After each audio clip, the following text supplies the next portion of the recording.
नमस्कार दोस्तों। जिस स्पोर्ट्स कोड को लेकर दिल्ली ताइक्वांडो में इतना घमासान मचा हुआ है, आखिर उस स्पोर्ट्स कोड की अहमियत क्या है? आप में से बहुत सारे लोगों ने मेरे से ये सवाल जानने की कोशिश की कि स्पोर्ट्स कोड का मामला क्या है और अचानक से दिल्ली ताइक्वांडो एसोसिएशन में ही इसकी लेकर इतना हंगामा क्यों हो रहा है। तो आज एक लंबे अंतराल के बाद मैं आपको स्पोर्ट्स कोड, जो स्पोर्ट डेवलपमेंट कोड है उसका, और दिल्ली ताइक्वांडो एसोसिएशन का क्या आपस में संबंध है और दिल्ली के लिए स्पोर्ट्स कोड 2011 का क्या महत्व है, इसकी अहमियत के ऊपर आपसे चर्चा करें। हुआ ये कि 21 अगस्त 2023 को दिल्ली गवर्नमेंट की जो एजुकेशन डिपार्टमेंट है उसके डिप्टी डायरेक्टर स्पोर्ट्स जो हैं योगेश पाल सिंह ने दिल्ली के सभी खेल संघों को नेशनल स्पोर्ट्स डेवलपमेंट कोड 2011 मानने के लिए अनिवार्य कर दिया और इस संबंध में डिपार्टमेंट की तरफ से एक अधिसूचना जारी कर दी गई। इस अधिसूचना के अनुसार राष्ट्रीय राजधानी दिल्ली क्षेत्र में आने वाले सभी खेल संघों को national sports development code 2011, Olympic charter और माननीय दिल्ली हाई कोर्ट के जो भी आदेश हैं उनके अनुसार अपने अपने खेल संगठनों को अगले 3 महीनों में स्पोर्ट्स कोड को मानने की सहमति संबंधित खेल विभाग में जमा कराने के आदेश दिए।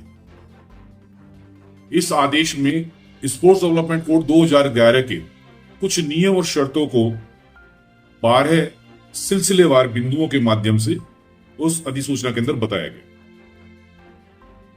जिसमें खेल संघों में लोकतांत्रिक व्यवस्था, पारदर्शिता और जवाबदेही सुनिश्चित करने की बात कही गई। दूसरी, सभी मान्यता प्राप्त खेल संस्थाओं को ओलंपिक, जो दिल्ली ओलंपिक एसोसिएशन है उससे और नेशनल फेडरेशन से अपनी अपनी मान्यता क्लियर करने की बात कही। जैसा कि हम देखते हैं कि खेल संघ की कार्यकारिणी और उसके पदाधिकारियों के कार्यकाल को लेके अक्सर खेल संघों में विवाद चलता रहता है।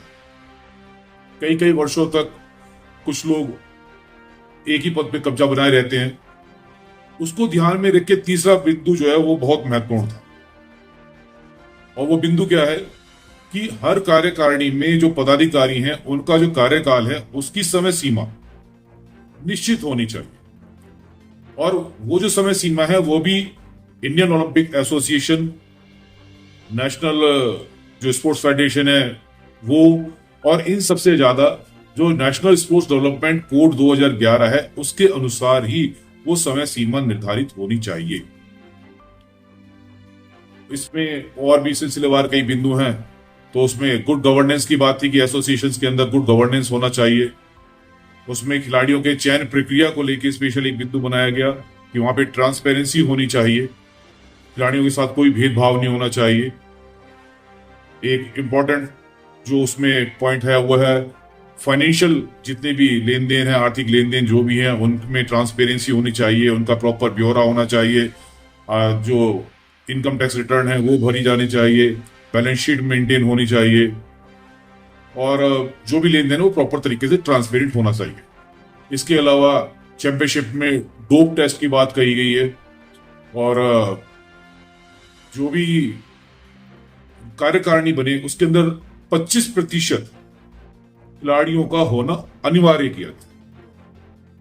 अब कुल मिला के 12 ऐसे बिंदु हैं जिनको दिल्ली के जो एजुकेशन डिपार्टमेंट ने, स्पोर्ट्स डिपार्टमेंट ने जारी किया। तो उसमें 3 महीने का टाइम जो है सभी एसोसिएशन को दिया गया था कि भाई 3 महीने के अंदर आप अपने सारे डॉक्यूमेंटेशन पूरे करें और अपनी सहमति दर्ज कराएं। यदि वो ऐसा नहीं करते तो उनके खेल संघ को मान्यता नहीं दी जाएगी।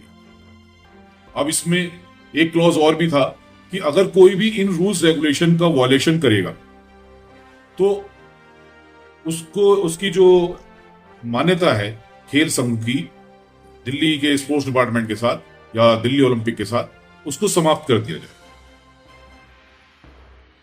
अब दिल्ली ताइक्वांडो एसोसिएशन ने भी स्पोर्ट्स डेवलपमेंट कोड 2011 को मानने की बात करते हुए अपना एफिडेविट जमा करा दिया कि हम स्पोर्ट डेवलपमेंट कोड 2011 मानेंगे और उसी के रूल्स के हिसाब से हम आगे अपनी सारी कार्य प्रणाली हमारी करेंगे। अब इसके बाद जब जुलाई में इलेक्शन हुआ दिल्ली ताइक्वांडो एसोसिएशन का, तो वहां पे एक बात ये आ गई कि जो हर्षप्रिया जी हैं वो पिछले कई टर्म से महासचिव चले आ रहे हैं, यूनानी मसले चल रहे थे, किसी को कोई ऑब्जेक्शन नहीं था। पर अब क्योंकि स्पोर्ट डेवलपमेंट कोड को मानने की बात कर दी है, तो देवेंद्र कुमार सिंह जो ट्रेजरार थे और अभी भी ट्रेजरार हैं, उन्होंने इस बात पे ऑब्जेक्शन किया। उनके साथ एक और थे कुलबीर जी, उन्होंने इसका ऑब्जेक्शन किया कि भाई हमने स्पोर्ट्स डेवलपमेंट कोड को मानने की बात कही है, तो हमें स्पोर्ट्स डेवलपमेंट कोड के अनुसार ही इलेक्शन कराना चाहिए। लेकिन वहां की जो भी परिस्थितियां बनी, जो भी कुछ हुआ, एक यूनानिमस फैसला हो गया, इलेक्शन हो गया, सर्वसम्मति से सभी चुन लिए गए। कुलदीप वत्स जी को प्रधान चुन लिया गया, हर्षप्रिया सिंह जी को महासचिव बना दिया गया और दोबारा से देवेंद्र कुमार जी जो हैं वो ट्रेजरार बना लिए गए। सब कुछ अच्छे से हो गया, सब एक दूसरे के गले मिल लिए, हाथ मिला लिए, फूल मालाएं पहन ली, फोटो खिंच गई, सब कुछ हो गया। लेकिन उसके बाद देवेंद्र कुमार ने एक लीगल नोटिस महासचिव जो हर्षप्रिया सिंह है उनको भेजा कि भाई ये जो इलेक्शन हुए हैं ये स्पोर्ट्स कोड 2011 के अनुसार नहीं हुए। अब उसी को लेके सोशल मीडिया और खिलाड़ियों के बीच में, कोचेस के बीच में, जो 11-12 जिले हैं दिल्ली के, उनके बीच में खींचतान शुरू हो गई। सोशल मीडिया पे वार आप सबने देख ली।